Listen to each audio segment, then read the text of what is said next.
The smell of burned metal and rain-slick soil filled his lungs as he clawed out from beneath the collapsed seat rows. The sky was still flashing, but no thunder followed. The fuselage lay half-buried, like a predator brought down mid-flight. Its skin was scarred in jagged lines where lightning had danced. The cockpit was gone, ripped from the rest of the body like a discarded thought. Steam hissed from somewhere unseen. He stumbled forward, barefoot, bloodied, and blinking like he had forgotten how light worked. There were no screams, just the whine of wind against open hull, just the crackle of something still electrified. The lightning hadn't just struck the plane, it had fractured reality. He stepped into what remained of the cabin. Seats had twisted like ribs, their belts snapped and smoking. Above him, the compartments were open, some melted entirely, others pulsing faint static blue light. No luggage remained. The floor was soaked, not with rain but with something thicker. His socks left red crescents behind. The emergency lights flickered in unnatural rhythm. They weren't failing, they were blinking deliberately. He reached for an overhead oxygen mask. It dropped on its own before he touched it. This plane wasn't done with him. It was still speaking, just not in language. The wing rested far from the body, wedged between two ancient trees, like a weapon jammed in a wound. It still dripped black fuel. Char lines ran the length of the wing, veins of fire carved by nature's hand. He touched the surface. It was warm, not fading warm. Recently, alive warm. From beneath the paneling came a soft, rhythmic tapping.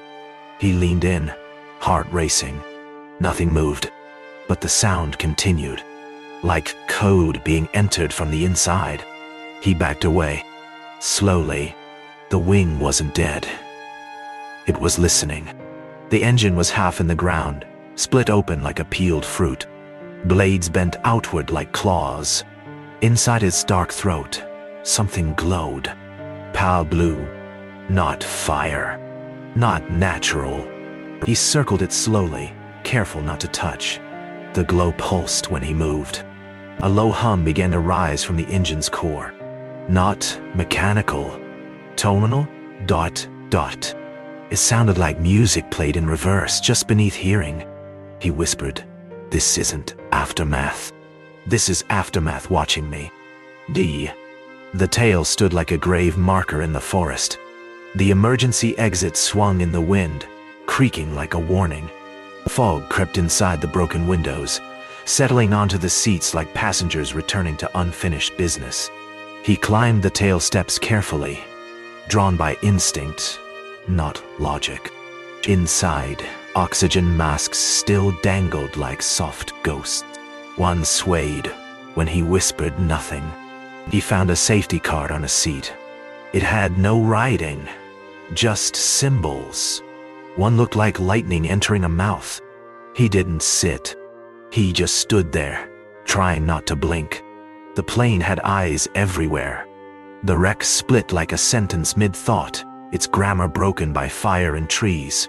He walked a space between halves, like pacing a scar that still itched from the inside. Fog clung to metal, seeping into torn wiring and melted seats. It moved like it remembered the route. Somewhere, a chime sounded, one he'd heard before. A boarding call. Oh, cabin ding? He stopped. It repeated once, then never again. He whispered, "Someone's still following the checklist." "No." The galley looked untouched from far, like a scene left for inspection. But every tray was warped. The pot shattered mid-pour. Brown stain frozen in a perfect arc. Lightning had traced symbols into the walls. Spirals.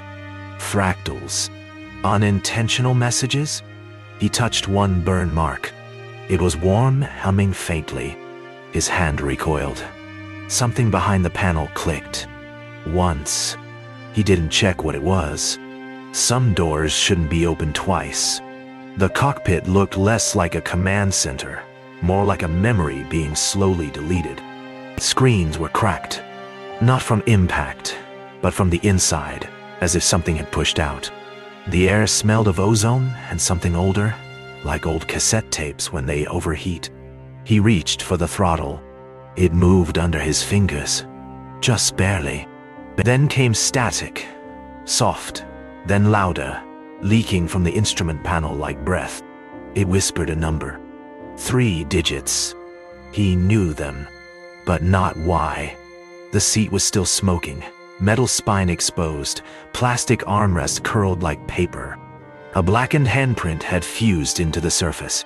Too large to be his. Too fresh to be old. A headset dangled beside it, one earpiece intact, buzzing a low frequency. He placed it on, half expecting a voice. Instead, he heard his own heartbeat slowed down. Underneath it, a second one. Not his. Matching rhythm for rhythm. He dropped the set. The seat hissed once, then cooled. As night approached, the plane glowed softly, not from light, but from memory refusing to die. Windows shimmered faintly, reflecting scenes that hadn't happened. A steward, a child, an empty sky. He stood in the field, watching shadows align along the metal's edges. They didn't match the trees. They matched the cabin layout. People who weren't there anymore. The plane wasn't just remembering. It was replaying. And he was the only one left, watching the rerun. The panel had been forced open, either by the crash or something that didn't want it closed again. Inside, wires pulsed like veins, slow and reluctant, shedding pale sparks like thoughts escaping a broken brain. He crouched, reached in. A soft current danced up his fingertips. Not painful, just aware. A voice whispered behind him. He turned fast. Nothing but trees and winged shadow. He faced the panel again. It was now quiet, but the air hummed louder than before. Something was charging, not mechanically, intentionally. The landing gear hadn't just bent, it had coiled, like metal trying to imitate muscle. Moss had already begun to claim it, soft green crawling over black steel like it had waited for this wreck specifically. He touched the rim of the wheel.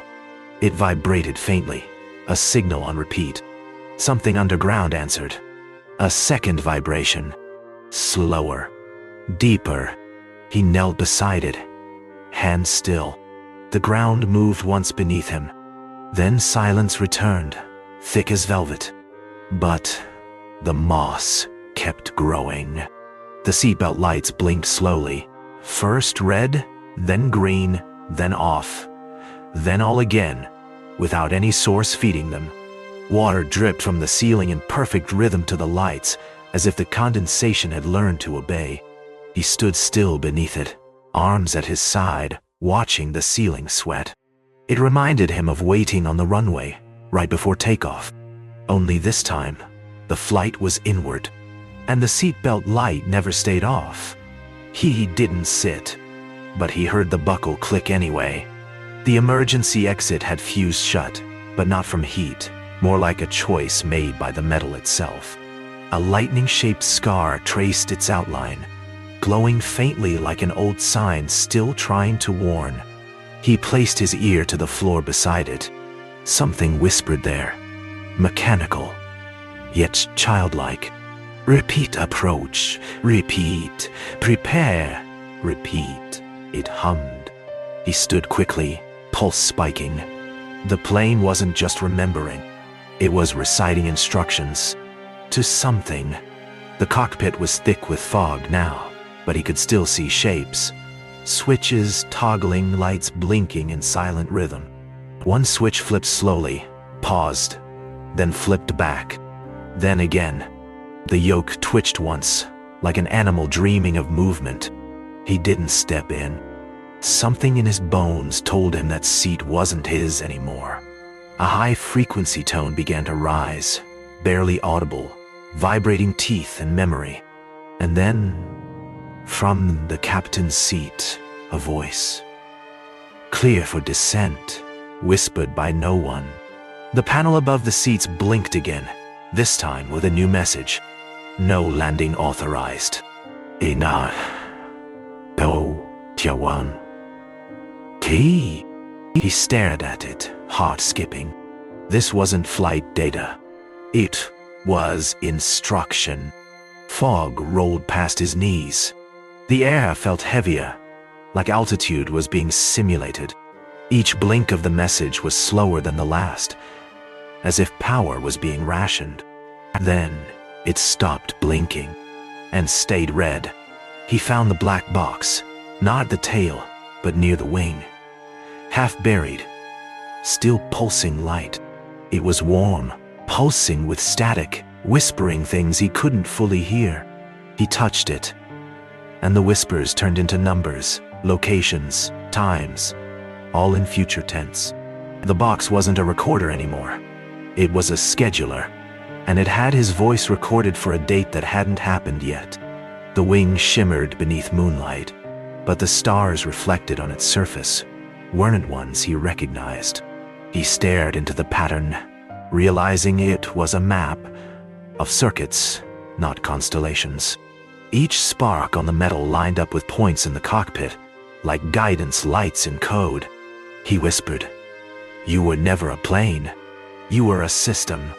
Nee, Ariel." And the cockpit lit up once more, inviting him back inside. He sat down, the seat creaking like it remembered him. All instruments powered up without command. Green light filled the cabin. On the screen, "Resume flight. Confirm." His hand hovered above the throttle. Not to take off, but to continue something unfinished. He said nothing, but the plane heard his pulse. And slowly, the engines began to hum again. The wreck wasn't broken anymore. It was reborn. Inside, lights blinked in sequence, rhythm steady, like a heartbeat returning after sleep. Fog poured from every crack, not escaping, but spreading. Searching. No footsteps led away from the site, only inward. And in the static that now filled the sky above, a final message looping forever. Landing not authorized. Resume flight. Resume flight. Resume flight. Yeah.